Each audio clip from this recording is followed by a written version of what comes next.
Maxine Peake's casual citation of a link between Israeli security tactics and the killing of George Floyd has been called out as an instance of antisemitism.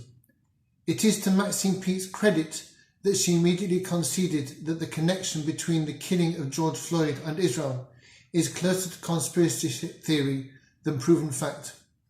In this sad little story, the noble activists and organisations who work to defend the Jewish people have come to the fore, and we thank them for all that they do.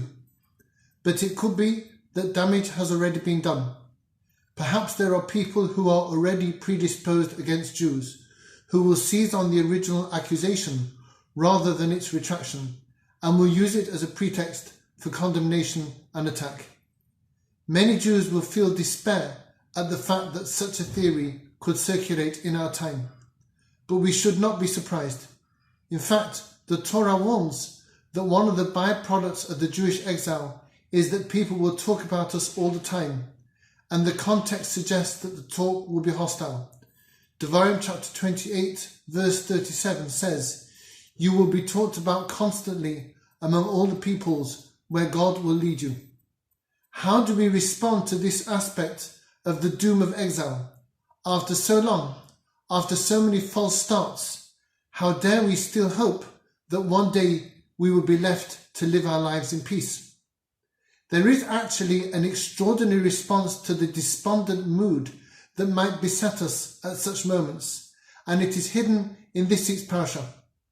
Chukat, our Parshat for the week, begins with the strange ritual of the Para Aduma, the red cow. A plain statement of its laws does not make it easier to understand.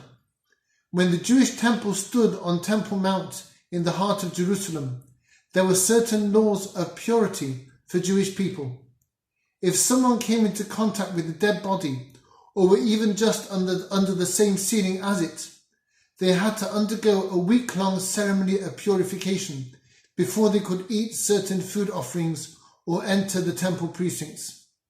This ceremony used ashes from a red cow which had no blemish and had never been used for any work. From time to time, a red cow would be slaughtered on the Mount of Olives in Jerusalem. Then it would be burned to ashes and its bones would be ground to dust. Rabbi Samson Raphael Hirsch explains that the unblemished, unworked red cow, able to carry and bring new life into the world, symbolized unbridled life. Its being slaughtered and reduced to dust and ashes symbolized death, which befalls even the strongest, most perfect, and freest among us.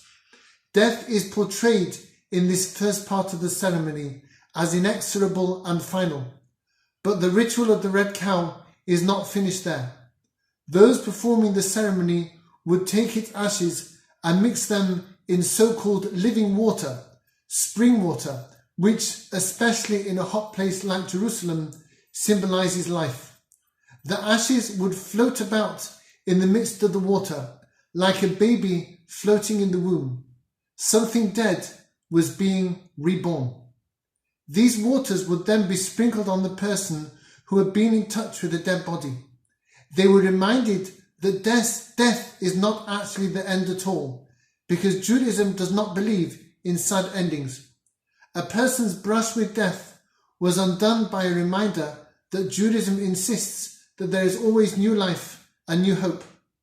This is why there is a Jewish custom for mourners to eat an egg after a funeral. An egg is a vehicle and harbinger of new life, and reminds the mourners that their deceased relative is not just switched off, but has departed to a new life in the next world. However incomprehensible and unfamiliar such a concept may be, we bring it into our lives at the hardest times, because that is part of living as a Jew with faith in God. And so it is in all Jewish life. When hope dies within us, when someone assassinates our reputation or our career, when a relationship is irretrievably lost, the Torah insists that every moment of life is a new gift and a new opportunity. However hopeless our future may seem, however limited our horizon, we are encouraged to look for life, meaning, and happiness. And so it is too with anti-Semitism, blatant, subtle, or unintended, and with all the curses of exile. The unquenchable hope taught by the ritual of the red cow rebukes us, prompts us to remember that exile is not a permanent thing, and its curses are not constant, nor do they spell the end of our people. Exile, we remind ourselves, is a school of faith and renunciation. The failure of the political system we believed in teaches us to view God as our ultimate, unfailing support. Our long survival in the diaspora teaches us that God preserves our national destiny even when his face is hidden, even when the horrendous experiences and dispiriting injustices we undergo seem to refute the very fact of his existence. When we have learned the lessons of exile, it will come to an end. We will be gathered back into the land of Israel, and our temple will be rebuilt.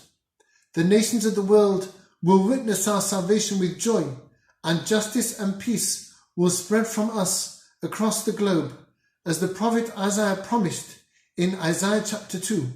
In the days to come, the mount of the Lord's house shall stand firm above the mountains and tower above the hills, and all the nations shall gaze on it with joy. And many people shall go and say, Come, let us go up to the mountain of the Lord, to the house of the God of Jacob, that he may instruct us in his ways, and that we may walk in his paths. For Torah teaching shall come forth from Zion, and the word of the Lord from Jerusalem. Thus he will judge among the nations, and arbitrate for many peoples. And they shall beat their swords into plowshares, and their spears into pruning hooks. Nation shall not take up sword against nation, and they shall never again know war. Yes, the present may sometimes seem a bit bleak, but the future is bright indeed.